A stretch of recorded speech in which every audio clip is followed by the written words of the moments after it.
This is the showmanship session, panel discussion. My name is Clark Baker. I'll be the moderator. And for speakers, we have Robert Hurst and Wade Driver. Wade will go first.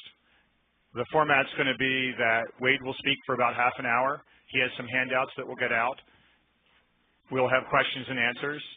Then we'll let Robert go for about half an hour, and we'll have questions and answers. And after that, it's kind of open.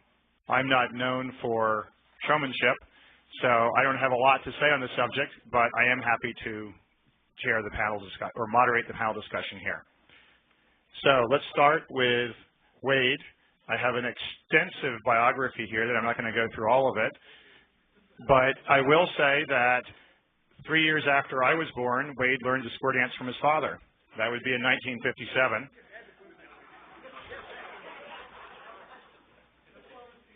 Well, it is a showmanship panel. Does that count? It's the best I can do.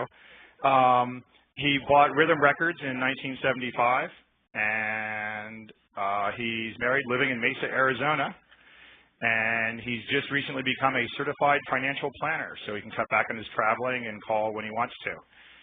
He's been, and I think this is important because this kind of stuff takes a lot of time and effort, he's been a member of CALLERLAB since '75, is a past member of the Board of Governors, and on the Executive Committee. So with no further ado, Wade Driver. Thank you, Clark. Appreciate it. All right. Thank you. It's nice to be here. Although I have to say that the bio is old because we just left Arizona, moved to Houston as of December of this year, and doing maybe 3 sessions a week instead of 12, which is kind of nice. But and I'll be honest with you, we went to Arizona in '85 with the intention of doing 10 years, and when I realized this last fall was my 18th season, I thought this is really enough. So we're back where it rains. I love it. Love the wet. I have some handouts we're going to pass out, all right? And I'm assuming everybody in the room can read, and so for the most part, everything, the material that I have, this is when Robert and I were talking last night, I squeezed in a third of it in a 9-hour seminar in Sweden. I mean, you can go forever for this, but let me, since this is showmanship, let me explain, and I think maybe I might hit home with some of you. Not all of us are natural-born showmen. I'm not, and until I was on stage, even until I was on stage calling, because I was a rocker back in the 50s, singing rock and roll and all that, but the microphone is the greatest shield against people in the whole world. It keeps everybody away from you. And I was extremely bashful, very shy. I just want to sing, then send me to the dressing room and get me out of Dodge. I don't want to talk to everybody. I don't want to be friendly. I don't want to go around. The hardest thing in the world ever did for me at a square dance is go around and shake hands and say, hi, we're glad to have you. I mean it, and I really appreciate being there. I just have a hard time with one-on-one up front. And thanks to my wife, I've worked at it very hard because she said I was going to get fired if I didn't start being friendly. And so occasionally you're going to get callers you say, well, they're kind of snobby. No, they're not. They just don't deal one-on-one with people really well. Now, you have people like Tim Mariner, Larry Letson, Randy Doherty, people that are just really outstanding showmen. They can just do this stuff. I don't. I'm very self-conscious about it. Every time I do like they do and go make a fool of myself, the only thing I accomplish is making a fool of myself, you know, and it's not really entertaining. So we have probably a diverse approach up here to showmanship as you're ever going to see. I sing. Just as simple as that, I sing. That's what I do. I try to entertain that way. And I'm not anywhere in the league, but if you take people like Engelbert Humperdinck and Frank Sinatra, people, they sang. They didn't tell jokes. They weren't stand-up comics. They just sing because that's all they knew how to do. And this is all I know how to do. I call and I sing. Now, so I need tools. And my tools are my music, and this is what I'm going to hopefully impart to you today, that if you are that type of person that says, man, I can't put on a clown suit and I can't sing drinking champagne and pretend to be drunk, I guess that's not my thing. You can sing. And what I'm going to emphasize today, hopefully, these handouts, the first one, I'm not even going to go over. You can read it, but I got it as a basis for what I'm going to talk about. And it's how to select and present a singing call. And the second page you're going to have is a program sheet, which if you were in the module session before lunch, Tim was talking about programming your dances. But I look at it from an entertaining point of view more so than I do from choreographical point of view. It's got to be a marriage of the whole package. So I'm going to skip all the way over this and say, okay, we picked out our singing calls and we know what we're going to do, so on. The problem I hear, a couple of things, and I want to get across to you, is that the callers I hear up calling they do a fine job calling. They don't do a fine job entertaining because they're not using the tools that are made available to them. The reason a pop record is called a pop record, the pop stands for popular, and it's popular because of the way it's done. Not just the lyrics, the combination of the lyrics, the music, and the presentation by whomever might be singing it. Right? And it just kills my soul to hear somebody get up and they get a nice song. Everybody knows the song. Everybody knows the melody of the song. And they sing it like this, call them hash. Is my only comment. That is not entertaining. That is barely on the adequate scale. All right? If you're going to entertain, entertain. Now, you do not have. How many of you guys would consider you are average or below average singers? Now, let's have the honest group. How many of you guys believe you're average? Know that you're average or below average singers. I know I am. I can carry a tune. I know my pitch is good. I do not have a good singing voice, but I have a commercial voice. But I have to make up for it in other ways, and this is what I want to go across today. You can do so much to entertain your dancers and make them feel good. And let's face it, to entertain your dancer is to do what? It's to make them feel good, enjoy themselves, go home with a smile. And, and they laugh at me enough, that's normally over the mistakes. But I always want them to feel good. Now, something else was brought up in a discussion we had last night with someone, is that everybody in the room needs to feel good, all right? You can't just have the good dancers make them feel good and all the rest of the guys will show up. Everybody's got to feel good. Now, if you do a song, how many of you guys ever went to not anybody would ever go to a nightclub. I know you wouldn't, But if you happen to, where they had a live band, how many of you have ever heard the band get up and say, we're going to do our version of? I don't care what they say next, you know it's going to stink. Because they're going to take a Doobie Brothers record and screw it up, or they're going to take Chicago and screw it up, or Merle Haggard and screw it up, because they're going to improve on what's already done darn near perfect. All right? Don't do that, because I hear callers doing it all the time. And what I'm hoping to do is come right behind it over the next 20 minutes and tell you how not to do that. All right? How many of you guys, when you get have done singing calls and have never heard the pop record? Honesty time. All right? Don't do that. And I'm not saying you necessarily have to go buy it, but know your melody about as well as you know your name. Okay? Because how are you going to sing it if you don't know the melody? I'll tell you how. You're going to finesse it. You're going to fake it. And I know I have been guilty of that enough in the past myself. I'll just fake it. And that's what it sounds like, is faking it. Now, it doesn't have to be,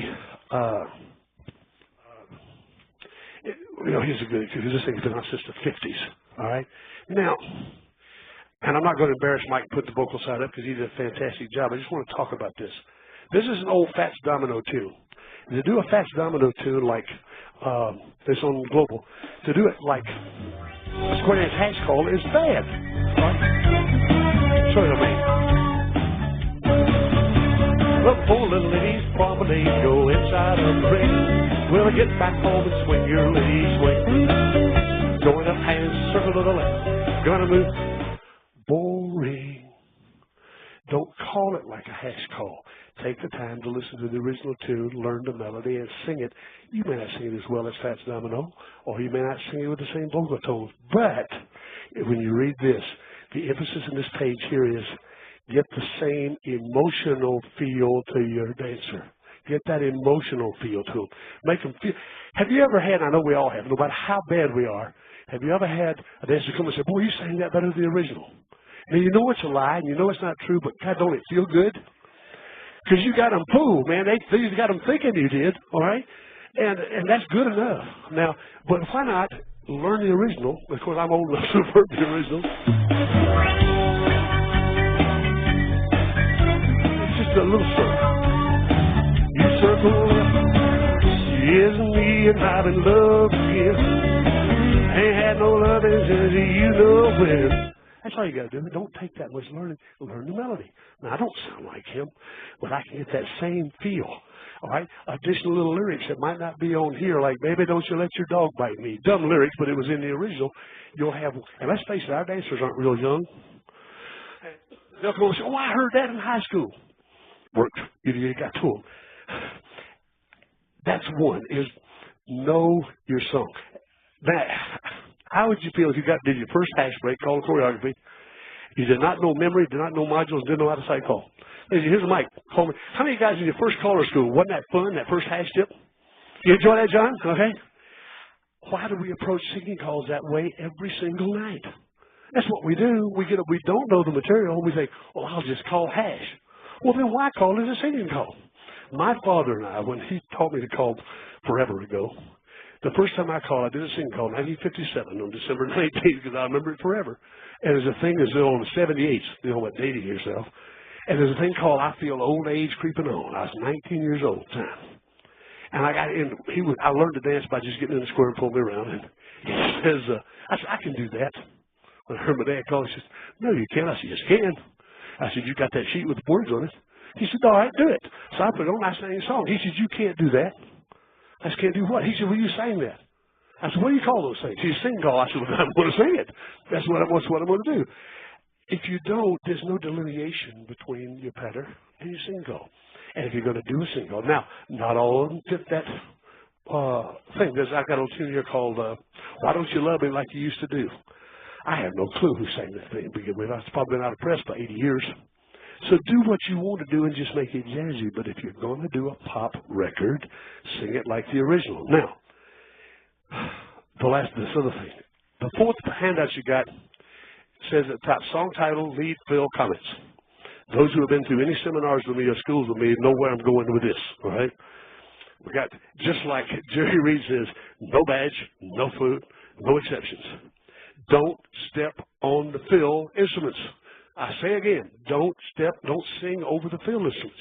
It's just annoying as all get out.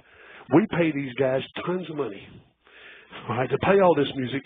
And if you'll follow with me on this sheet, I said song title, under lead, the lead instrument plays the melody to the song, all right?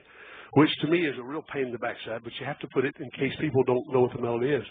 If you'll listen to our stuff, the melody line is laid down low. You can hear it. But if it's high and you're singing the same notes, you have a fight. You have a battle. And you want a battle a saxophone playing the lead.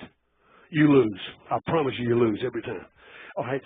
But under fills, the human ear can only hear about three things at one time. All right? You know, if you got all this stuff going on, he can understand what you're saying. So when I go in the studio, I've already filled this thing out. I've got all the arrangement sheets and everybody knows where they're going to play.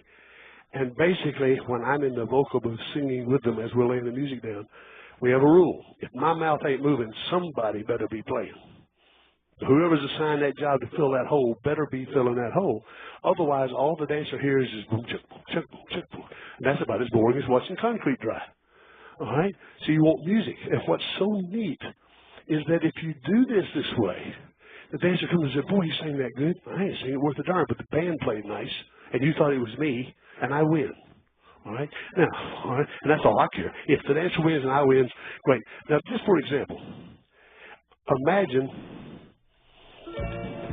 I'm not really concerned with the melody, but only when you're not calling.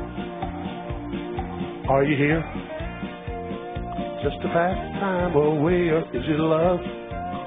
That's the notes the dancers hear. They hear the stuff when your mouth is not moving. And let's face it, as callers, we love the sound of our own voice about as much as we love our kids.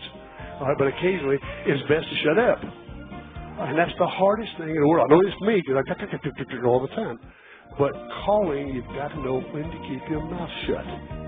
Also, another thing happens is that it clarifies the choreography for the dancer. They can understand what you're saying better. I'll show you what I'm talking about.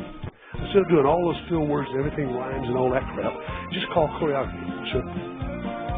It's because they can hear better, they dance better, and they enjoy the music better. And you just sing the song. Head square through. 4 hands you go, you do side do. 1 time and no. Swing through and then you spin the top. Get a right or left through and turn your dial. Square through and get 3/4 round and swing. Swing, you know, nobody says you have to call something on every beat of music, all right? But if you don't know the melody to the song, you can't do that. Now, the reason it's so easy is that when you hear the pop song, that's the way the singer sang it. I promise you, Anne Murray sang that just with this exact same phrasing, all right? So when you pick a piece of music up, if it doesn't have fills, it doesn't give you musical assistance while you're trying to call, be very polite and put it back in the stack. All right? Insist on having high quality music. That's going to help you. Now, not every song is conducive to having fills. All right? You know, there's just some places it's not. For example, this global that I just did, this Yes Me and I'm Loving Again, the way the song is phrased, there's no room to do those fills. But what Doug did is he gave it a good rhythm track and the exact same feel of what that original song was years ago. And so if you sing it like Fats Domino did, you still get the same feeling, okay? You just got to do a lot of words, a lot of stuff in there. All right? So anyway, when we do this sheet, the fill is the most, in my opinion, second only to the rhythm track, is the most important part of your singing call. And this is how I entertain. I try to get up there and say, okay, if we're going to do 8 songs tonight, I want to do 8 songs they recognize, they can dance to the music, they hear the music, and they get the same as possible, close feeling as they get when they hear the pop record. This is what I want. Another good example, which I don't even do the singing call, but there's a thing on Tennis Shoe called The Love Is in the Air. Incredibly well recorded because it's exactly like the original. And everybody and their brother did the song, all right, because it was done well. So, but to buy a song because you just like the title, it's not a good enough reason, all right? So, I implore you, we've got just thousands and thousands. I've got probably, 300 of them here just in my CD collection of stuff that I use, but most of the things are recognizable. Now, from an entertainment point of view, in addition to, and I know I'm just throwing all this stuff out in a hurry, but we are limited a little bit in time, so I want to throw as much as I can. The total package, all right, the total package is what you want to look at. And so that includes intros and tags. And so many of us, and this is only a personal peeve for me, but I guess we hit the end of a song and I hear somebody do the tag and they'll sing the last, and instead of swinging and whatever, they'll say, okay, howdy, partner, corner of hall, thanks everybody, we're done. And that's sometimes the best part of the whole darn sing call. And they say, over top of it, all right? Or they'll call over, where's that thing here? Because I love Neil and Jerry Hager with this one, because it's a vocal he did a long time ago. But again, in a way of, does anybody know here what the song of the millennium was in the United States? You ought to. You sing for a living, or you don't sing, or you get paid for it. That's close enough to being for a living. You sing at least once a week. Anybody here call less than once a week? I mean, you're singing once a week. You're a singer by profession. Half of your profession is a singer. You ought to know. Somewhere over the rainbow, just in case you might be interested, okay? Is what it was, right? Now, and this record is on Chaparral. Came out about 10, 12, 15 years ago. There's one fill. The whole bloody record is just one fill. And darn it, Jerry didn't sing over top of it. He wanted any more, but he didn't sing. But listen to this. It is so cool. And you...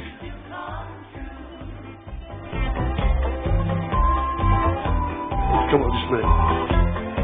It's on the first side figure, I think. It's been a while since I've done it. But licks like this, you live for. And the dancer will say, "Ooh, that was neat." You can watch them, you'll see them go, they just live. Oh, come on, girls, finish singing. And you do things that you watch that floor, and they'll go, "Ooh, isn't that neat?" And you'll see reaction from them. That is my way of entertainment. Here we go. Side promenade, halfway around, why don't you square through? Wrong one. I missed it. Second side. Here we go. Diddle-dee, halfway around, come on and square through. Don't want to sing over that. Now, it may, you think, big deal. It is a big deal. And I've got to somehow get across to you that is a big deal because it's part of your performance. And you say, "But I might want to come in and square chain through. Do it in some other spot." like in the patter call, but not over the top of that song, man. You just ruin it. Now, let's play Name That Tune. All right. Where's that dude? Where are you? Hello, one right there. All right. We'll name that tune in 4 beats. I bet you can. 10, 8. Anybody can name in 3? Anybody? You don't know what's coming up, but you might get name in 2. All right, here we go.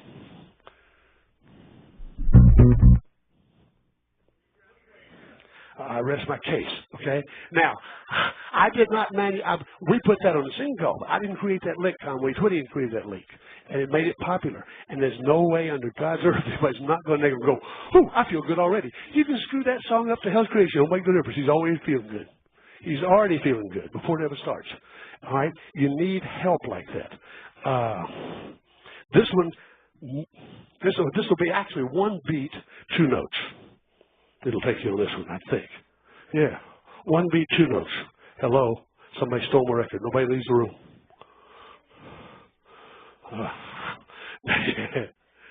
But these things are, here we go. All right, 13. Let's see. 1 beat, 2 notes. You can do it. I have all the confidence in the world. 13. Are you ready? Yeah. You can't miss it. All right? You just can't miss it. That's all. There's certain things you just know. They're part of life.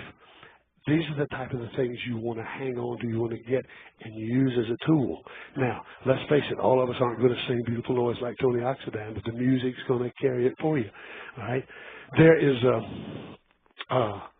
song on hi-hat, which I don't have in there, called Come to Me. And on the middle break has a guitar ride that's just off the chart. Shut up. Shut up. And let it play. That thing comes up, I say, 4 lanes chain.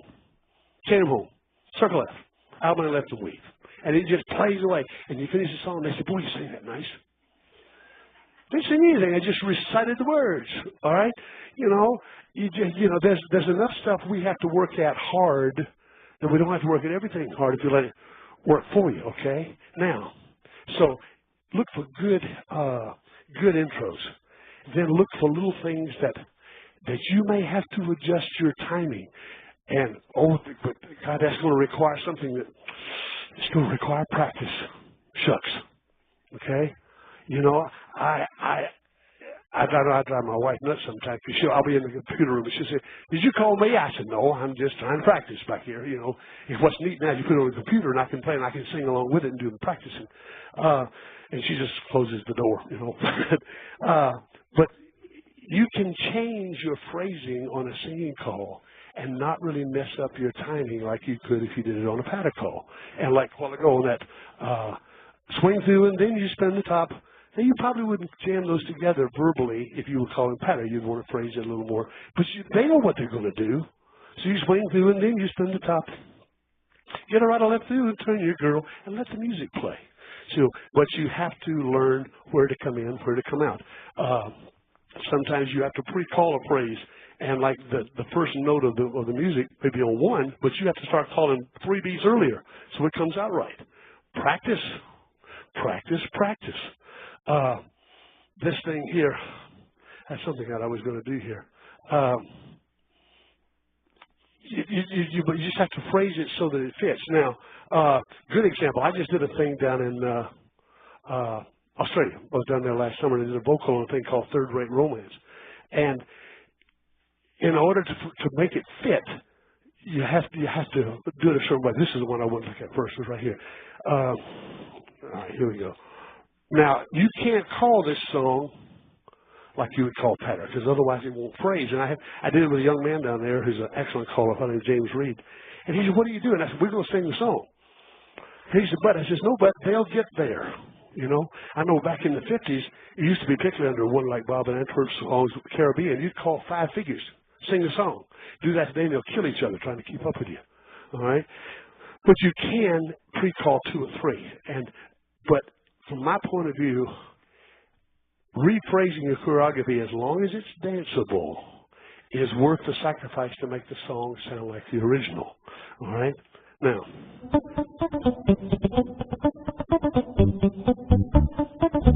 circle.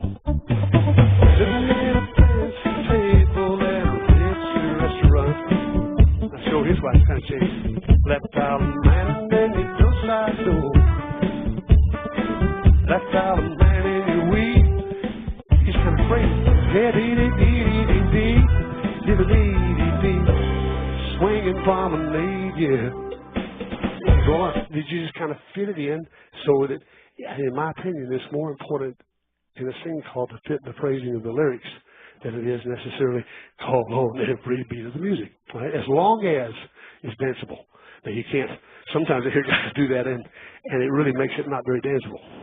So you must keep the thing danceable, but within those confines. Now, what is required to do that? You must know the melody of the song. I keep going back to the same thing. And then there's two little, up close here, two little things I want to touch on. One is tags. And that's one we just mentioned a while ago. This is, in my opinion, and I applaud Jack Bird, it's got the greatest tag I've ever heard for me. Now, please understand that this is not black and white. This is what works for me, and it's my opinion only, and that things. But the one that is in black and white is if you know the melodies of the song, you're going to do a better job. That's in stone. That's an alwaysism. All right? How you present it has to best fit your personality, your style, and your voice. You may not have the range to do all the songs. That doesn't mean that you don't do them, but you find out what harmonics are and you learn to sing in the middle, in the cracks. All right? You do what's necessary, but you still sing the melody. Now, somewhere over the rainbow, somewhere over the rainbow. You may not be able to do that. Somewhere over the rainbow, da da da. You still got to feel, and you're singing on Johnny One Note. You can do anything you want if you really work at it. I want you to hear this tag, and then we'll feel whatever questions you might have. But when you hit the end of the dance, I use this tune for a couple of reasons, two or three really. One, it reminds me of my mentor, Dick Jones, who was, other than my father, the only mentor I ever had, because it was a song that he just tore up, but it was on one of the old TNT labels, I think, years ago. But he was the consummate showman, and he said, if you don't put on a show, why are you up there? Why are you there? They can put a tape on and dance that choreography. So you put tape on and get at it. You know, they can go dance that stuff. They want an entertainer. And so you find someone, he was always dressed up with his ascot and all that.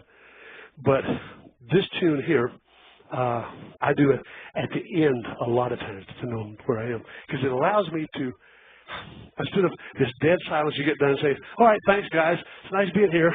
Y'all drive safe going home. All right? Give them some pizzazz. All right? Now, this is tough to do for the CD, so y'all apologize. I'm going to fast forward this CD, which is going to be, it's really.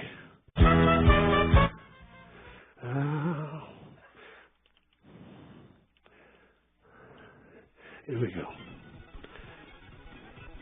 All right, because I want you to hear just the tag. It's an incredible tag. It gives you the opportunity to close out your show or your dance with a little pizzazz, and there's many others you can do that.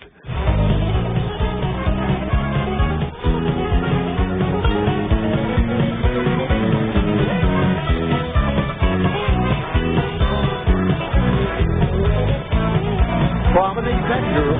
Do an Alabama left that corner. Swing your own. God bless, guys. It's been a ball. Y'all come back to see us. Just do it. Gives you a little pizzazz. Something to finish it up with. Look at the success of Beautiful Noise with the circle left, quiet, you're home. Same thing. Use it. Some of these records have got incredible taglines, and then I go to dances and they say, and they hit that, and instead of doing that, they say, well, bounty partner, quarters off, refreshment break.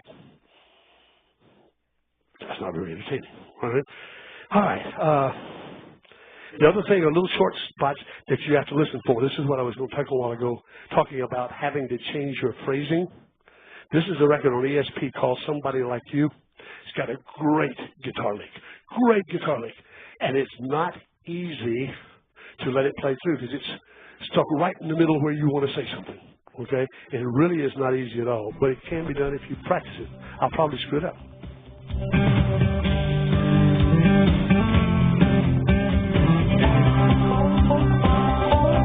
square through. Forehand, now do, side do. You don't want to lose that lick. You want that lick there. And the dancer will go, whoo. You know, unless you're the real old guys who go, whoo. You know, you get mixed reactions. You got to kind of cater that. But notice I did. I'll show you what I'm talking about. Let me see.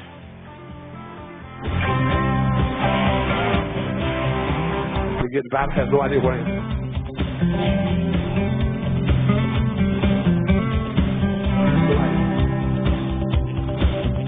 Oh, love somebody now. Swing that girl in front of me. I want to love somebody like you. Here's the first head figure. Head square through, go down. Forehand and then do, side do.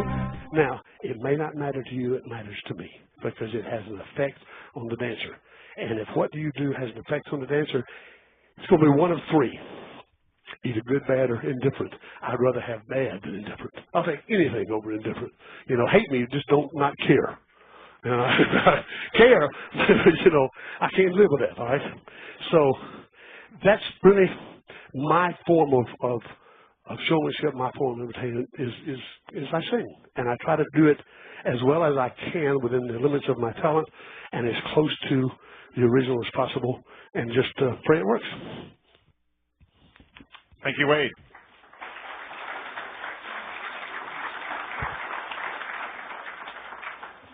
We have some time for questions and comments. I'd like to start with one relating to tags, and this is from a dancer perspective. I've, over dancing many years, learned the tags to the singing calls I like. I like to swing my partner at the end of the singing call. I know exactly how long that tag takes. I know right when to twirl out. I know right when to bow. And I appreciate being given that time and opportunity in a singing call. Some callers will throw that away with a lady's chain over and back, or especially on Pink Cadillac, which has a great tag. They seem to be bored, and they'll just take the speed control and go and run it right on up and have that car take off in the distance, and that's the end of it. And I'm like, where was that swing? It's just done. So I personally wish they wouldn't do that. But are there any other questions or comments? That didn't generate a lot of interest, did it? Your name? Kenny Ferris, Laurel, Maryland. Have you gotten to where you use Alamand and swing at the end instead of just swing? I find more people will actually swing their partner at the end of the singing call if I say Alamand and swing, because they're coming back toward their partner. You know, if they promenaded, they'll just go, you know, and they won't swing her. But Alamand and swing, they'll do it. And the other thing I want to mention is giving the dancer the first beat of the phrase when each singing call verse. Instead of saying, well, now the head's square through, you know, and the dancers are, oh, I can go, now I know what I have to do. Say the head square through, and then you can even start singing part of the song if you know the words there. Absolutely. Magic words. You know what he said? If you know the words of the melody. Amazing. Amazing. If you don't know the words, go on the internet, on Google or any place, type in the name of the song. It'll bring you up like 20 places to find the lyrics to that song. Absolutely. You know, and it used to be difficult because with our cue sheets, in order to put all the lyrics on there, you had to have it in type size 5. You know, and you had to have a magnifying glass and 20/10 vision to be able to read them. But now, you put on there what we can. If you want it, like you said, go on the internet and find them anywhere. And that's while he's bringing you the mic. On the other point, yes, starting on the downbeat of music. I mean, how many, you hear Anne Marie, you know, the music goes, ding, ding, ding, ding, ding. Well, now, could I have this? I don't think so. It just doesn't happen that way. Speaking about the lyrics on Don Rouse from Boulder, Colorado, the lyrics on the cue sheet, it bugs me no end to listen to the record, the called side, and the middle break and the ending is completely different from what it was the opener, and there's no words there to go by. I hate that. Because with my 10 ear, I can't hear all them slurs and sound like they got a lollipop in their mouth most of the time. And so I don't understand what the heck they're trying to sing. And it just bugs me no end. There's a back side to that sleeve. You're right. You're absolutely right. And as a rule, and I'm not sure it's good enough, but as a rule, we'll normally see here, listen to the flip side for additional lyrics? Probably is, and I agree with you. It would be lovely if every caller who did a vocal or a record really enunciated properly and was easily understood. It would be nice if they were just a good singer. It would be nice if they were on key. It'd be nice if the figure worked. It would be nice if it weren't in waltz time. You know, I can tell you, you don't even want to get me to go down that road. But you're right. We do have a backside of the sleeve, and I think that's the only thing I can do is try to flip it over and put it on the backside of the sleeve. Because if we're going to sing it differently, then we owe it to the person who's not paying $1 a record anymore like we used to. We owe it to you guys to put that on there, and I personally am going to try to improve on it. Paul Moore, North San Juan, California. Change the subject slightly. Since you like to play with the music and really let us hear the fill and so forth on singing calls, would you pick out one of your favorite hoedowns and show how you work that also? And I only paid him $5 for that. There's 2 or 3, okay, that I happen to like. And this is an old sing call. I mean, this song is older than dirt. When this song was recorded, I think Ralph Sylvia's had a flat top, and my hair was still black. It was a long time ago. But little things like this have a nice effect. This is if you're going to do a laid-back patter. It's a sing call that I use for pattering.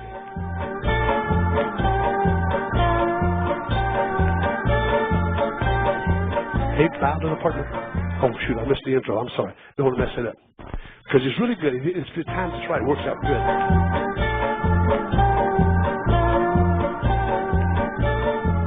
We're going to bow to the partner, and they bow to the corner of the hall now.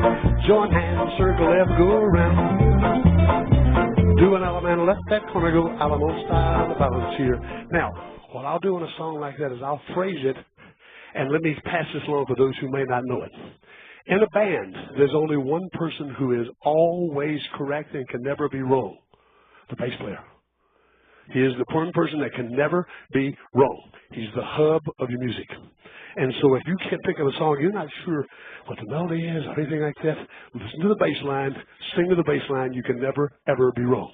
Because whatever chord he's playing, everybody else is going to do. And so you'll have a lot of times when it comes on, I'm not going to sing the song because that'd be too singing. Listen to this. Head square through 4, do-si-do. Swing through, boy run, bend the line, hand right on it through. And I just kind of finessed it there, but just wherever the bass player goes, you go. So when you got a singing call, what driving people nuts? When they try to sing the song called hash. Now that's for the sing call. That's reverse screw up. Instead of doing a hash call for the sing call, they're going to do a sing call for the hash call. It's still bad. That's one. Then you've got what I call extended drum beats or rhythm tracks. Where is that thing? Hold on, half a jiffy. Right here. This has got one of the greatest guitar licks. Oh, I know. I'll do it with this one. This is a song. This is a pattern. This is a relatively new record. It was not cut for a pattern. It was cut in Sweden, and it was cut as a joke. And particularly in Texas, they love this thing. But I don't advise it for everyone. I don't advise it if you're going to do any level of difficulty of choreography at all. Because the guy's singing in your ear, and so are the girls, nobody else. But for obvious reasons, they love this at home. Listen to the rhythm track. Play, Dan. I've been forgotten, I joke. I've been married a long time ago. Where did you come from? Where did you go? Listen to the bottom end. You can't dance to that, you're dead. Long time ago. Where did you come from? Where did Here he you go? comes. Where did you come from? We're gonna bow to the party. And the corner of the hall, each other, and in the circle of the left, go around there, y'all. That kind of stuff just winds my clock. It's all over that thing, right? Now, you got to fight the girls because they start singing after a while. And if you don't watch out, they'll get in your road. So all you got to do up here, girls sing in what frequency range? Treble or bass? Treble. All right? So when they come up to singing, I just turn them off.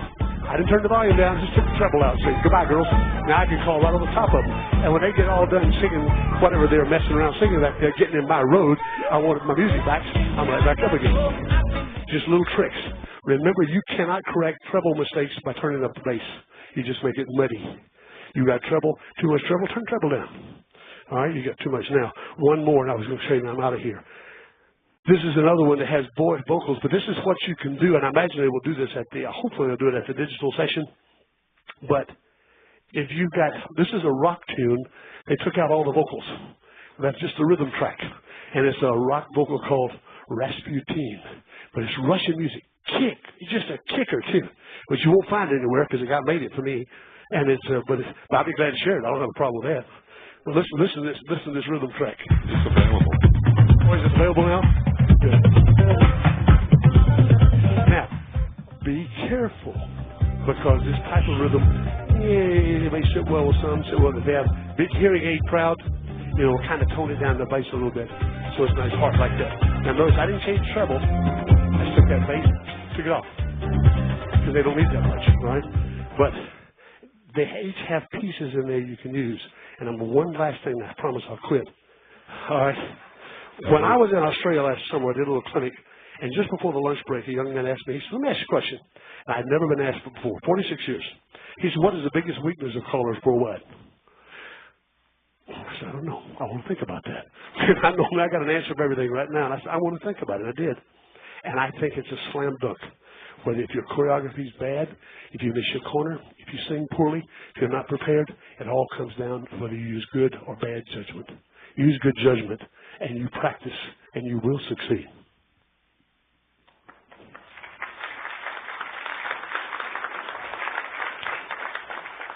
Wade, I've got a question for you, Randy Doherty. I've been to a lot of dances where I'm there as a dancer, and I have a pet peeve where the caller is really using his music to the best advantage, like you're suggesting with the fills, but he has that thumb wheeling the wheel up and down, and it's to the point when you're out there on the dance floor, it's hard to dance that kind of a thing. I purposely went and got different resistors to put on my little Hilton microphone. The regular resistor, I think, is a 20K. I put a 2K, and it still has a little bit of volume change, but some of those guys were out there and got 50Ks, and now they can vary that music so many different levels. What's your comment on that? I totally agree. And at times, if you aren't careful, you can overdo real easy. Again, know your music and know your song and only do it in certain places. And if you noticed a while ago, what I used to emphasize tones and so with the bass treble controls, it wasn't the volume control. I'm not touching that volume control. I'm gonna get this thing up here, and if I want to emphasize something or want less treble, turn it off. And I haven't affected the volume. Or more bass, I'll turn it up. It doesn't really get me. But if I start, and I know a caller who will remain nameless, but when I first met him, he was 19 years old. He kept time with his thumb. And that's what, it'll drive you nuts. It will drive you nuts. I went up in a special man. But, so, again, judgment and be careful of that. Because you're right, this thing too much. And mine's only got a 10K. But those that now, they go from off to 80,000 decibels, those are tough. Okay, so we're going to be done with this for a moment, and we're going to switch to Robert. And let me give you the briefest of bios. Robert started dancing in Bermuda in 1980 and started calling in 1986. He's a member of CALLERLAB and the Square Dance Callers Club of Great Britain, and newly elected to the Board of Governors. Robert Hurst.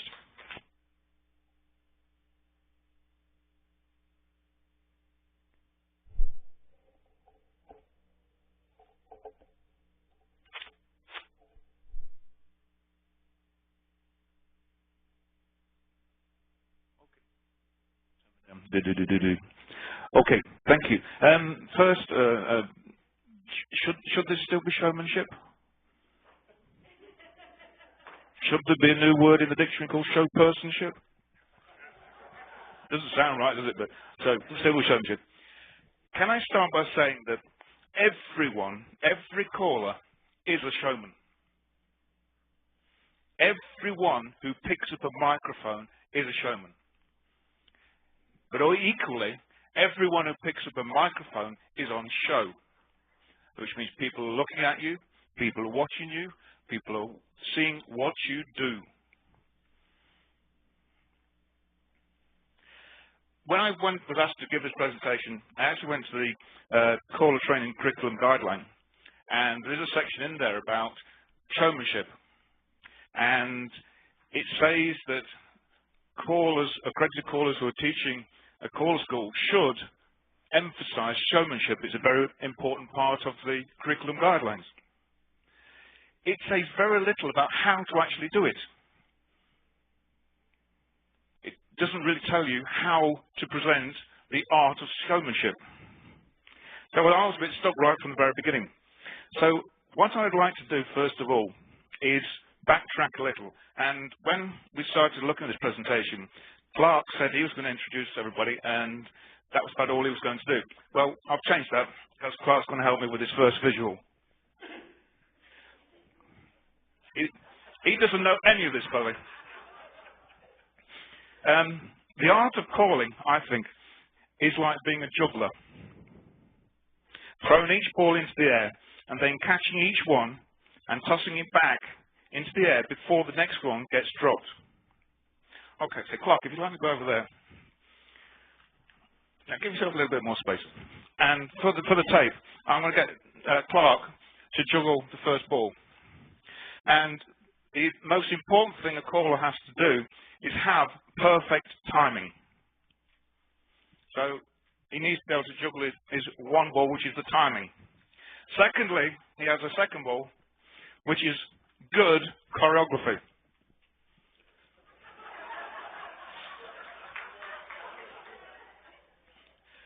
When we get to the third ball, we're looking at smoothness. Smoothness for the dancers.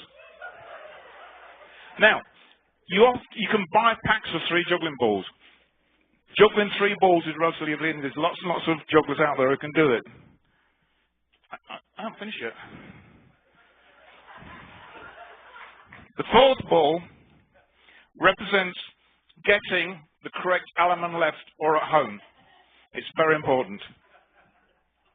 It's getting harder. Remember, there's lots of jugglers who can juggle 3 balls, but how many can juggle 4? There's a fifth, which is very ably being expressed here. And I put it down as being in harmony with your patter record. It's getting harder. 6. Again, this man's an expert. Clarity of delivery. If the dancers can't hear the commands, they can't dance them. You might have the most beautiful singing voice, but if the dancers can't hear the individual commands, you're in trouble. We do our 7th, and that is, I put it down as using the volume controls to add variety. And I think Wade expertly demonstrated that. But we got to 7 balls. You're not finished yet. I know of one juggler in the world who can juggle 7 balls.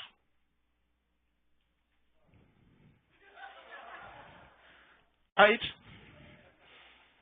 using a variety of patter records. You're nearly finished. 9, using a variety of singing call records. I know of no jugglers in the world that can do 9 balls, which means if you're doing all these things correctly, you are better than the best juggler in the world.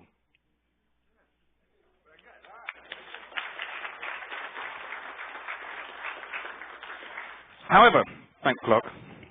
Clark didn't know he was going to do that, by the way. But you can be technically perfect in all these aspects, but still not provide the dancers with an inspiring and memorable dance. So what makes the difference? And this is only my personal view, but what I think makes the difference is that people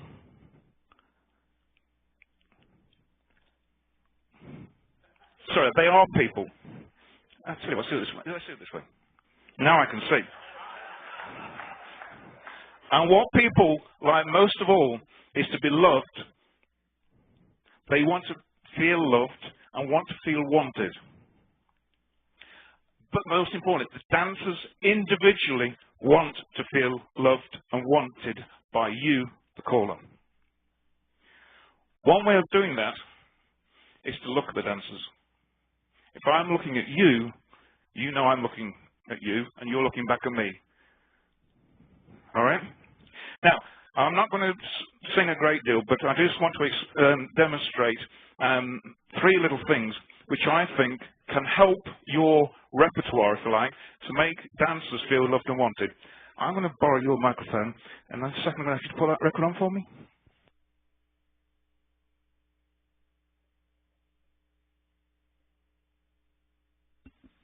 Okay, that's better. Okay, so what I'm going to do is I'm going to actually get off the stage and borrow this roving microphone. If you put that record on for me. Side, face, grand, square. Oh, don't you hate it when that happens? That's the showmanship thing. Before you turn the record over, can you just show the dancers the other side of the record? Sorry, the callers the other side of the record? And for the tape, I put little stars on one side of the record. A friend of mine has in big letters OSS. What's that stand for? Thank you. All right, let's try again.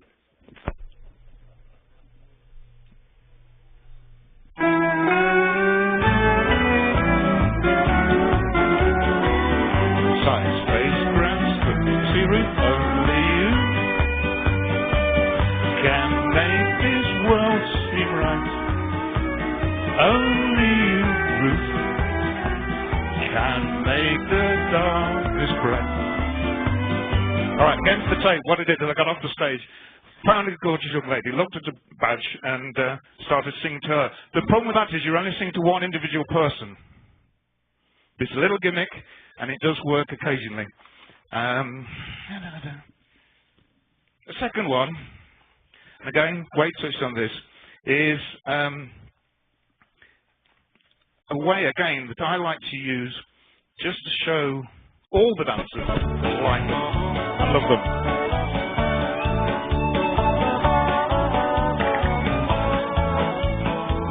You got me thinking of you, swing nice. After you're near me, you've got me thinking of you, and you, and you, and you. So you're showing all the dancers that you love them dearly. Can I very quickly get a square up? Very quickly. Again, I'm only going to do the tagline. But again, this is a gimmick, but it does work. Okay. All right. Sorry, gang. I need the dancers in front of me just to show this how this works.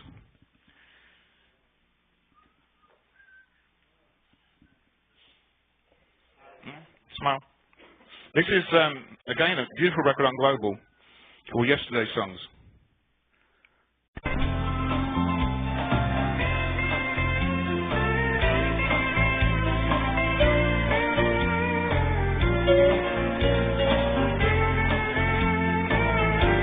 Like saying that I love you. Everybody turn and face me. I love you. And it's just using the tagline to show the dancers that you are all loved and wanted. Thank you. Thank you, gang.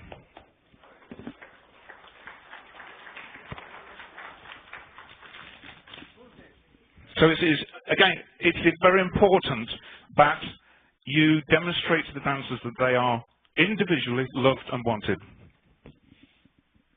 However, there are further aspects of your behaviour and presentation that make all the difference to the dancers' perception of you.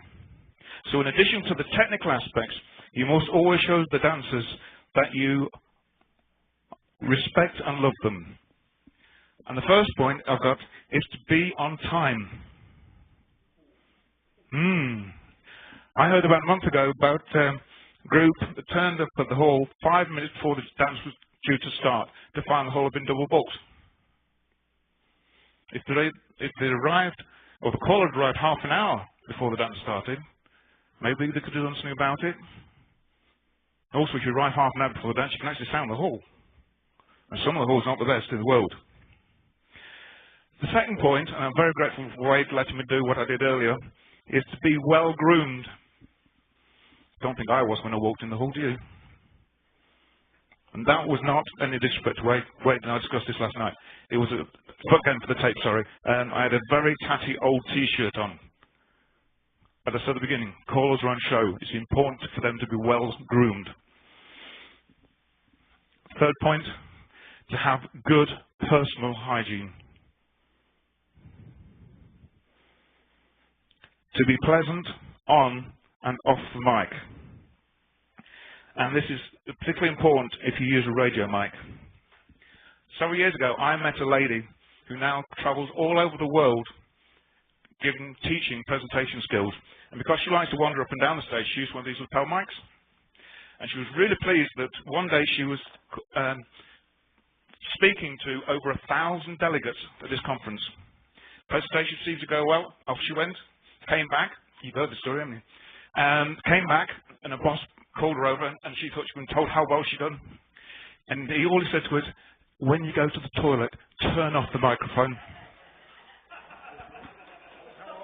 It happens.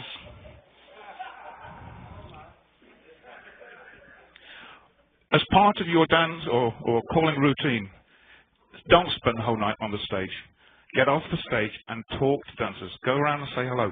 But not speaking to just one dancer. Don't let them hog all your time. Try and speak to everybody in the room. Say hello.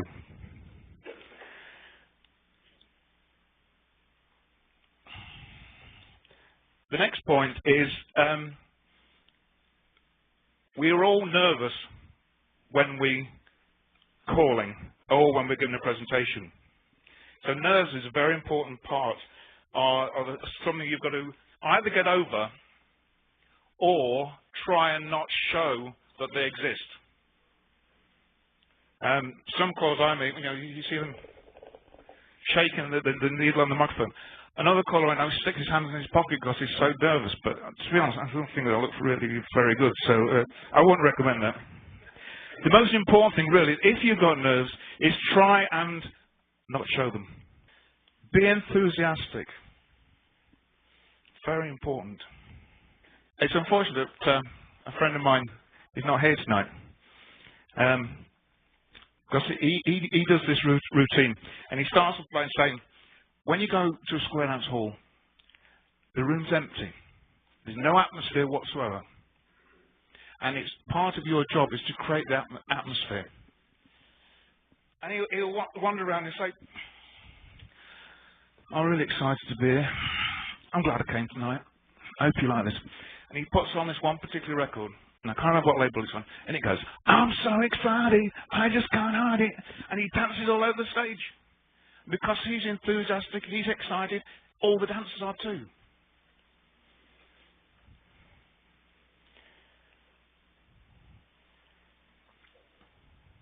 Thank you. Chef Bro. If you're trying to do something that's very complex, or you're teaching something for the first time, what I try and do is get the dancers through it and show them that they can do it. And then say, right, come on, I know you can do this. It's going to work this time. Will those dancers through the complex choreography.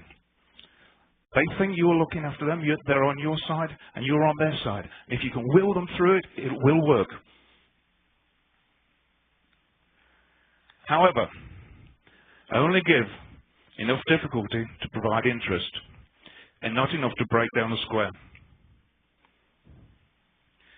Sometimes we have to have the patience of a saint. I can see some nods agreeing to that. Use humour carefully. Keep it clean and never be offensive. Personally, I never use jokes on stage. I was with a group of guys in the bar last night. There's not one single joke I could use on stage, ever. I keep away from jokes because if you use bad words, church-related jokes, you can get yourself into a heck of a mess. I shy away from it. I don't know what Wade does, but I keep away from it. I find it's always important to recognise birthdays, anniversaries, and other special events. Wouldn't it have been a shame last night if we'd have missed JK's wedding anniversary? And after the banquet, I actually personally went up and said, congratulations. They are important, and they make people feel that you're happy and pleased for them. Compliment the dancers. Dancers are very shy, retiring little people that don't think they can do it, especially when they're dancing a new level. So I always say, you did really well tonight. Wasn't it a great evening? Didn't you do well? Didn't we all dance well? And they like that. Express thanks for the honour of serving square dancing. I was lucky a year ago to be able to go to Sweden. I called a 5-hour dance, which is quite usual in Sweden. And at the end of the dance, a lady came on stage and she said this whole speech in Swedish. And I didn't know a word except I thought she was speaking about me.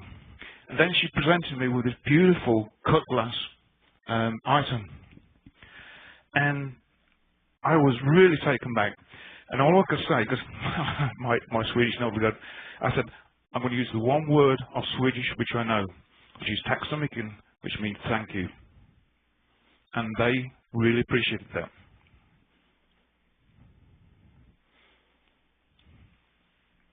Have your own unique style and don't be a clone. I was hoping some callers would actually be here today. If you take a caller like John Jones, he is? Oh, he's hiding from me. John, stand up, please. Please, stand up. Please. Please stand up. Yeah. John is a person that always stands tall and erect. He always looks like he's in control, and dancers respect him for that. Thank you, John. By contrast, if you've managed to see Sarah Justin around this week, if you don't know him, he's got a couple of earrings on it. He's a totally laid-back caller. You think he was just here, but he's a great caller. But it's two totally different styles.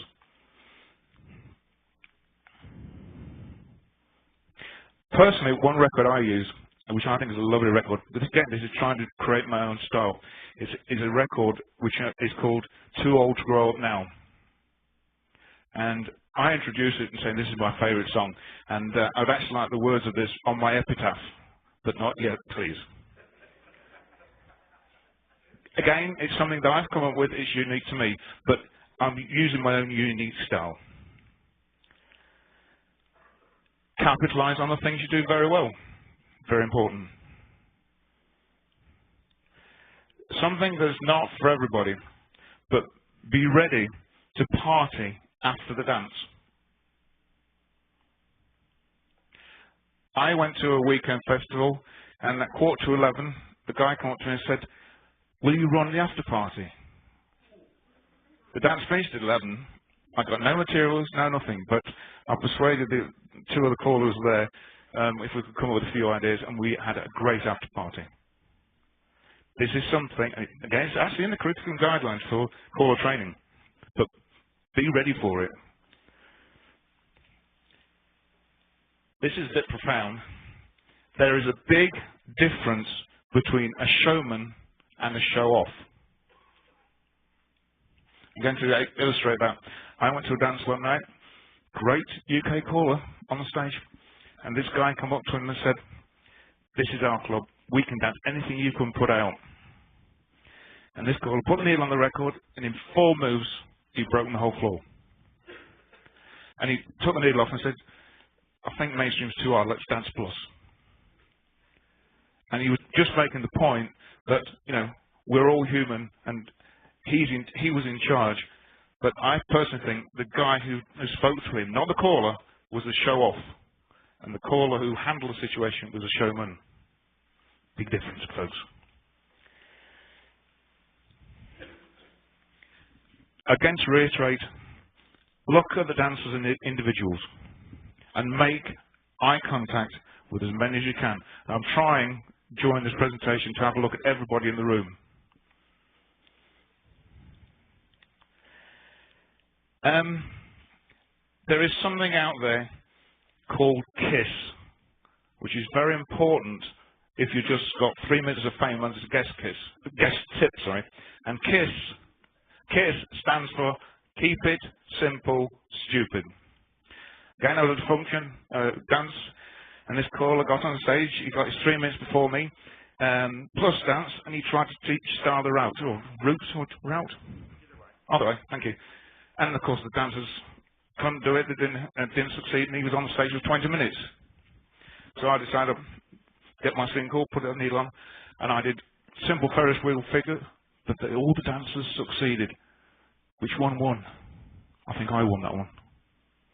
Keep it simple, stupid, if you've only got a short time. 3 minutes of fame.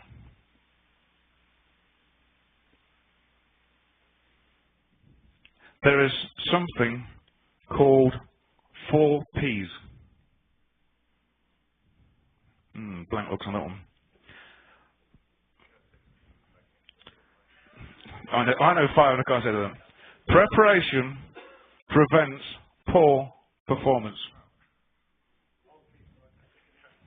Oh, so you, America, you've got to say a different one. So again, preparation prevents poor performance. So practice is very important. Tony Oxenine is a great caller, and he has this record by, I think it's the Staten Brothers, which has got 4 parts. And Tony can sing all 4 parts. He can sing something like 4 octaves. But he didn't wake up one morning and decide he could sing 4 octaves. I'm sure he practiced and practiced and practiced.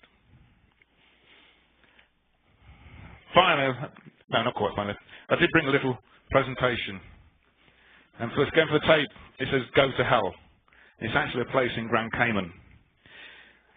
Some nights you will take your dancers to hell, but you want them to go with you again and enjoy it. And finally, as part of my presentation, something I think is very profound. And if I upset you by wearing that tattoo t-shirt, I do apologize. It was not meant, it was just meant to be a visual aid. Now, I'll read this a couple of times for you. Remember, you never get a second chance to make a first impression. You never get a second chance to make a first impression. Dancers want to be loved individually by you, the caller. And your first impression to them is very, very important. Thank you.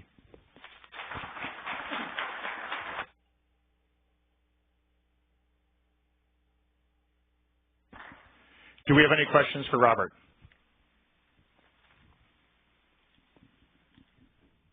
I'm going to follow up on 2 things. This is Paul Moore from North San Juan, California again. You made the point of making eye contact with each person and so forth. There are a couple of singing calls where it's possible, where they use a word honey or baby or something like that. If you use that as a 3rd or 4th tune of the evening, you can have been around the hall and picked up the names of 5 or 6 ladies who are in the hall, and instead of using baby in the lyrics, you use the lady's name. Yep, but as I said earlier, the part of the presentation, I picked out Ruth. If you pick out 5 ladies and the 6th one's really upset with you, she might walk out the door and go home. The one way you pick out one person, I use very sparingly. But yes, if it works for you, great. But if the 6th or 7th lady is upset because you didn't choose their name, I suppose there's a potential there. And the other one is I'll mention a specific caller is Jerry Held, who not only is on time, but he is there before the hall opens, so that he has his equipment completely set before any of the dancers arrive, and he is part of the welcoming committee as all of the dancers come through the door. It's the first person that the dancers meet when they arrive at the dance is the caller. Great. I've never met Jerry, but yes, I know of him. Diane Dasco, San Jose, California. Just to add to something he said, is that I think the interaction with the dancers, where you call people's names works really well if you know them and they know you and you know you're not picking on them. And actually it's a lot of fun sometimes. But if you don't know anybody in the crowd, it might be a little bit hard to do. Totally agree. Randy Doherty. Robert, when you said there's a big difference between the show-off and the showman, the example that you gave me, I really think that showman probably was showing off when he broke down that whole floor, and really he was probably a loser as much as the one that you called the show-off. And it's really hard to ignore that guy that comes up and talks to you like that. And I know I've become a loser a couple of times when I watch the head square through four and the people do the patty cake. And, you know, you think they do that because out of boredom or whatever. And it kind of rises the hair on my back. And so I say head square through, and on the third hand, do something. But you know who loses? It's me, because I got ticked off at those people. So there is a fine line there about, I think, the show-off and the showman example that you gave. I totally agree with you. Okay. And as part of your answer, yes, you say your hair raises. Number 9 was have the patience of a saint, because I see that all the time, and you know, sometimes I cringe, but you can't show it. That's right. If I may, because some of you guys, you'll relate to it more than others. There used to be a dance hall in North Hollywood, California called McDonald's Barn. And it was probably the greatest patience tester of any place I've ever seen, except maybe Bay Path in Boston, I'm not sure. But if you use one basic criteria, if the dancers win, you win. And Randy's absolutely right. Some of them are going to do their dead level best to get to you. And if you let them get to you, you lose, they lose. And if they want to show off and they want to, we're the greatest ones, let them, because if they win, you also win. And it's a tough exercise in patience, but it's something you got to do. Don Rouse from Boulder again. I do a lot of one-night stands, party nights, and I have a lot of them come up and say, "You did a real good job." And I say, "So did you." Can't remember what point it is. Compliment the dancers, yes, it's very important. Stan Sullivan from Pensacola, Florida. I use a lot of country humor in mine because I'm from Arkansas originally and I kind of sound funny. But to give you an example of someone getting offended, I did a dance in San Bernardino a few years back with Speedy Spivak, and it was like 25 squares there, and I'd been telling Clinton jokes all night because he was in power at the time.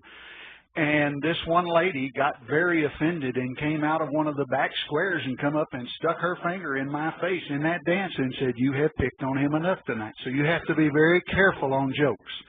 Very careful. Another thing with judgment, and I meant to do this earlier. In the presentation of singing calls, sometimes you can take authenticity too far. All right? And back several years ago, Ken Bauer did a tune on Chaparral called Disco Fever, which is a takeoff from the movie Grease. And the song, "You're the one that I want." Hey, hey, yeah. Well, I worked for quite a long time trying to get that little dance move that John Travolta did in Saturday Night Fever and put it with that song. And one of my sons was a break dancer, and he came in, and I was in the living room with this song going and doing this. He said, "What are you doing, Dad?" I said, "I'm trying to do that Travolta thing out of Grease." He said, "Lift your front heel up." Everything starts to work. Now, I am so into being this authentic, and I got this song going. I'm on stage for a group called the Rocky Top Singles in L.A., about 50 squares on the floor. The problem is the stage is low, and my belt line is just about head high with the dancers. And they're promenading right here, and I'm right in front of that stage, and I am doing my thing. This lady came up and chewed my backside like I ain't been chewed since I was 6 years old. Said, "Don't shake your crotch in my face." I ain't done that again. So use good judgment when you're going to do that stuff. Not good.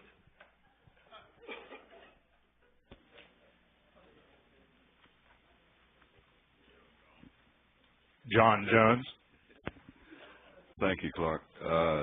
Somebody asked Robert if you would mind explaining all of that other again in a language we could understand.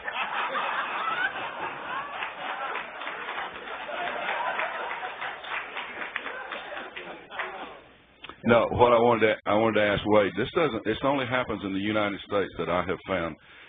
Never found it in any other country, but here in the United States, the response after a singing call is almost zero. have you found any kind of technique that you are trying or using to try to build it back? We used to teach our dancers that they should applaud themselves and the caller when they finish a tip. Now all we see is their backside sticking up in the air. We've been trying to improve it somewhat, but I'm wondering if you've done anything. Only to a certain degree, John. You're absolutely right. And it's very frustrating when you get out there and you pour your heart out in this song and this whole tip, and you really try to do it good, and the end of the tip is stone silence. And you're right. They all go in the middle, throw their hands in the middle, and their butts in the air, go, Yee! You know. And the only thing I have been able to do is really try to work on my tags and try to get an excited finish or something like that. Now some of the guys, I know Tony and I think Tony and Larry were doing a thing. It was kind of cute. They would finish the tip and say, good dancing. And the response is supposed to be, good calling. And we were somewhere, I don't know, a couple of months ago, we both just got that, good dancing. And the floor said, thank you. But I guess a response is a response. But to answer your question, no, it's better almost everywhere but here, you know. And I know, for instance, I just got back from Japan 2 weeks ago, and they have a word called QK, which means take a break. And so when they finish a tip, they go nowhere until maybe make announcements or do or say what you want to say. The next tip is plus lunch or whatever you want to do. But when you say QK, you get your applause. Absolutely guaranteed. Problem is I keep forgetting I kept saying KQ. I had trouble getting it straight. But you're right, everywhere and here. And I think this is something that we need to go way on back to beginners and in beginner classes. I don't think we've taught that. I think it's something we need to do. Because just as though the dancers like to individually be loved and wanted, we want to be appreciated. Even if we do a bad job, you know, don't be indifferent. Do something. You know, boo me or clap. One of the two. Do me one or the other. And I think it's going to have to start beginners. Don Rouse and Boulder again. When we teach our classes, at least, when they get through, we tell them to give themselves a hand. Then they will clap. So if you just tell them to go ahead and give yourselves a hand, you got your applause. Whether it's good or bad, we don't know yet. And I always tell some people that I have mixed emotions about them clapping after the tip. I don't know whether they're happy that they had a good time or they were glad it was over. I'd like to say a few remarks based on some notes I took while we were listening to the presentations. First, I was chatting with my roommate, Chris Pinkham, who calls locally in the New England area. And I said, if I had to do showmanship, what do you think I do for showmanship? Or what would I say? Or what would you say? And all that. And he says he tries to turn the dancers into the show. He doesn't want to make himself be the big show-off on stage. He wants them to all kind of be the show. And that reminded me of something. I do a lot of contra and traditional dancing. And there, the dance is based on a tripod of three things. There's the dancers, there's the band, and there's the caller. And the caller is more of a leader. It's not the hired entertainment for the evening. It's the facilitator, the MC, to get the dance walk, to get the band started, and then from then on, the synergies between the band and the dancers and the band and the dancers. And the caller just steps back. And sometime throughout the evening, the caller will usually introduce the band members, may do something with the choreography that causes everyone, long lines, come forward and give the band a big hand just as they have another 16 beats of music to play and end. And that's how they get their rewards. So it's more of a tripod, and the caller is not the big ego, big showman, big anything on the stage. It's kind of a different scene. I'm not saying that's what we should be doing, but it is different to see how that works. I thought a note I wrote is, why is dancing to a live caller different than dancing to tapes or records? And I think that gets back to the callers adding showmanship to the performance. There is a synergy that happens, a back and forth. You're looking at the audience. You're connecting with people. Know your audience. I dance in a more unusual place in terms of what we're looking for in our plus dancing and in our plus callers. And we've had callers come in and completely bomb, and we've had callers come in and do a good job. My daughter dances, and she's very turned off by callers that are coming across with too much of an effort of, I'm the hot shot, I'm the showman, watch me, I am it. And she just won't go dance to that person anymore.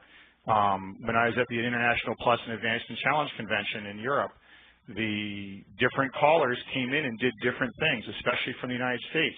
How do I entertain these people? They didn't always know. They used the tools they had, including music, showmanship, choreography. Some tools worked, some didn't, and they were kind of taken aback by what does and doesn't work. In that particular setting, good, solid plus choreography was the first thing they were looking for. And later, you can, once they get to know you, you might be able to add some other stuff. But if you're full of, turn to the corner and say this and do that, and what I call whoop and holler stuff, it wasn't revving up the crowd. They were getting turned off. I was down there dancing. I could see it in their expressions and their reaction. So know your audience. Some audiences are into that. Some of them aren't. What do they want? How do you figure that out? And then another thing is, and this is a tough thing for calling in general, how do you know how you're doing? If you're doing showmanship, how do you know how that showmanship's coming across? Does your wife tell you? Does a dancer who you really trust tell you? Do you just do it all the time and so much that everyone's afraid to tell you?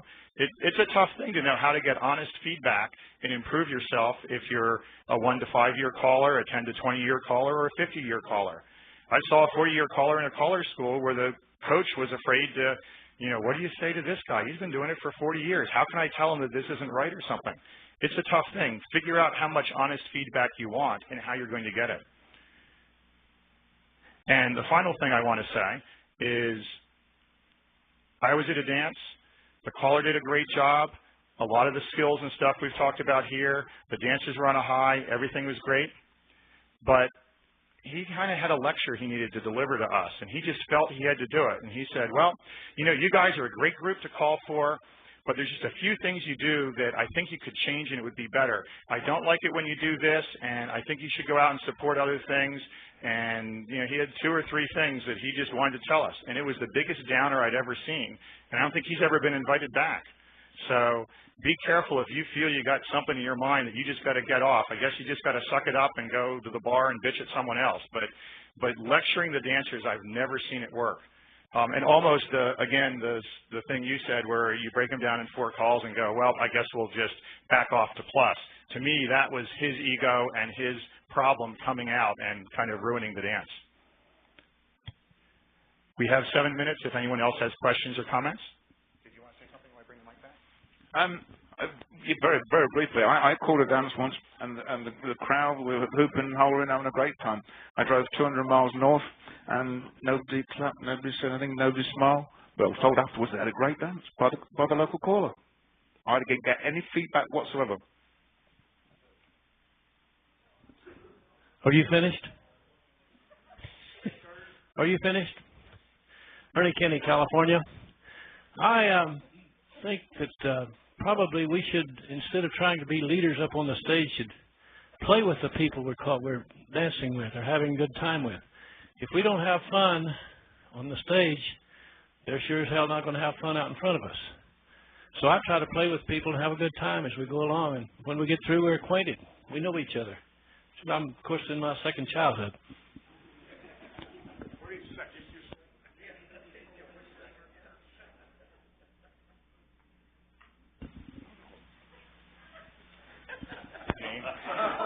Al Shaw, Boise, Idaho.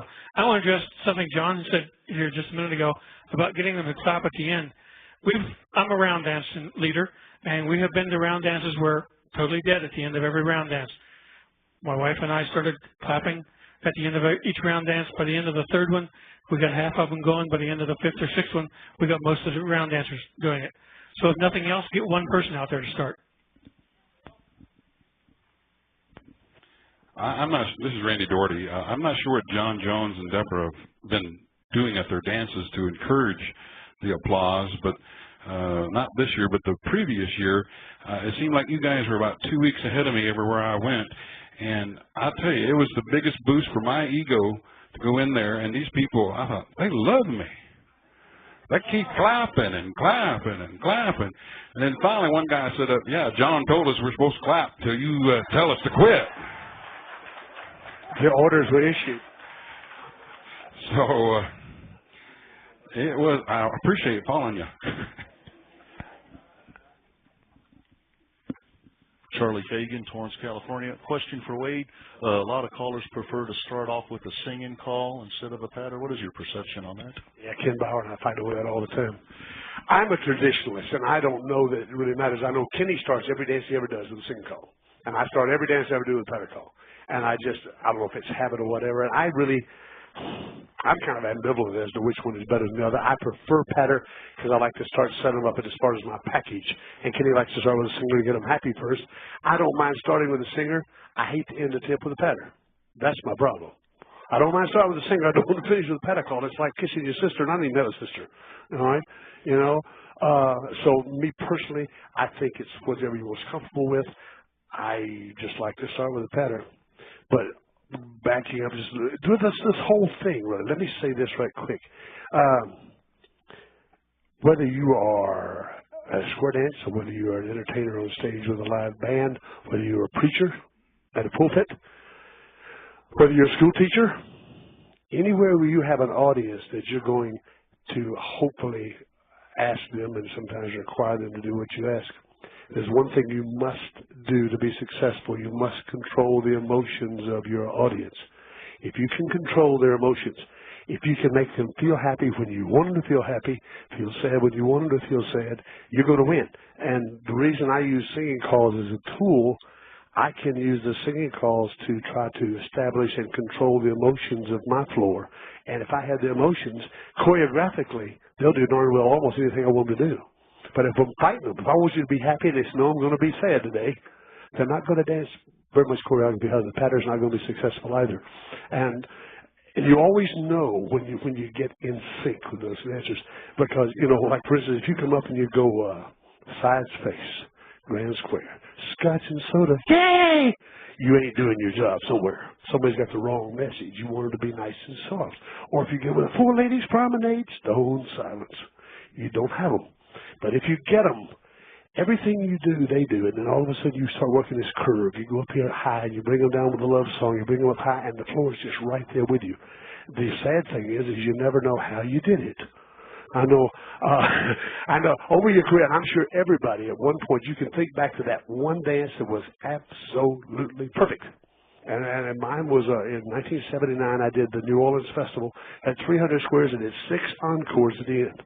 I mean, I could have said, everybody sit down, kick your feet in the air and cry. And they all wouldn't have mattered. Anything you said, they did it. It was perfect. I had that dance taped. Have never been able to duplicate it. It's just a thing that you get.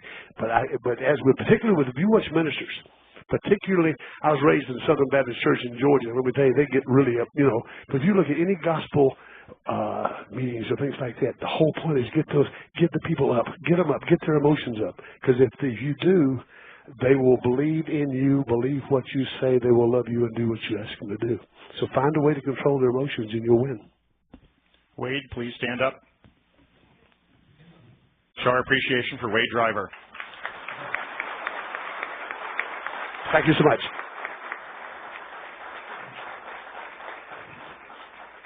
Robert Hurst. Clark, our moderator, Clark Bucket. And I have to add one thing on your showmanship, because the one thing I've noticed, I don't know Clark real well. We've been around a little bit, not much. But the one thing he does, showmanship, which we have some callers that do and some of us who don't. And I'm not saying we're all dull-witted, but some of us are a little more quick-witted than others. And Clark's one of them, and I appreciate that. Thank you. You have a convention critique sheet. I'm more than happy to have you say that you came to Showmanship and you really liked it. You certainly don't have to. If you would like to see a Showmanship panel next year, you should mention that, especially if you have a specific area of Showmanship you'd like to see. I know I'm going to encourage Chris Pinkham or someone like him to speak on his version of Showmanship for what I would say the average or club caller, where you're calling for the same club week after week, you don't travel and so forth. I think that would be a good subject. Perhaps also maybe Showmanship for newer callers might be an interesting area to talk about. But if there's some area of that you want to see, write it on your critique sheet.